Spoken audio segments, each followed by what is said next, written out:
let's talk about one of the most influential women in theater, Hallie Flanagan. She wasn't just a theater director, she was a force to be reckoned with. Her impact shaped theater as we know it today, from experimental performance to impactful arts initiatives. Welcome back to Theater History Thursdays. If you missed last week's episode, go check it out to learn all about the Federal Theater Project.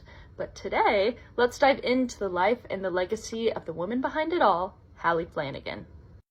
Born in 1980 in Redfield, South Dakota, Hallie moved to Iowa as a kid and later attended Grinnell College. Theater wasn't an official path of study at the time, so she studied philosophy and German.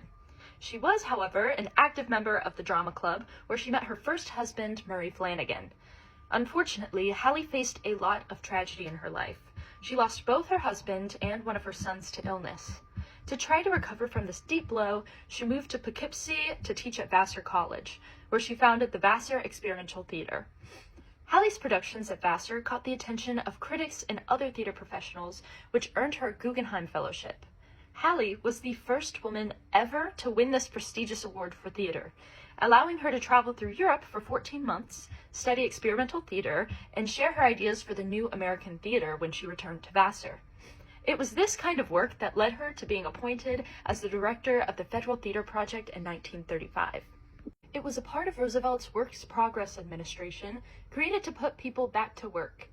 As the first and only federally funded theater program, the FTP provided jobs for thousands of artists and brought powerful, socially relevant theater to the masses.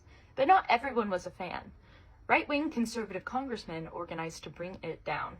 Martin Dies created a special committee to investigate charges of communism and anti-American sentiment. In hindsight, it's clear that the real objection was to Hallie's commitment for fully integrated American theater. And in 1939, despite its success, the Federal Theater Project was shut down.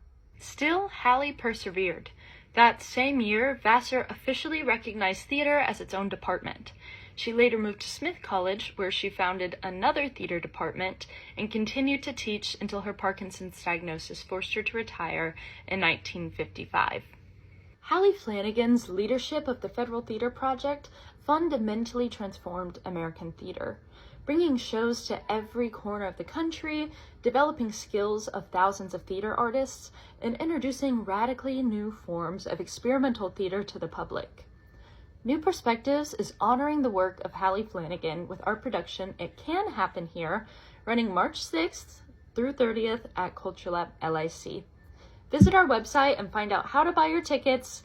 And that's it for this week's Theater History Thursday. Make sure you join us next week for some more theater history. Bye!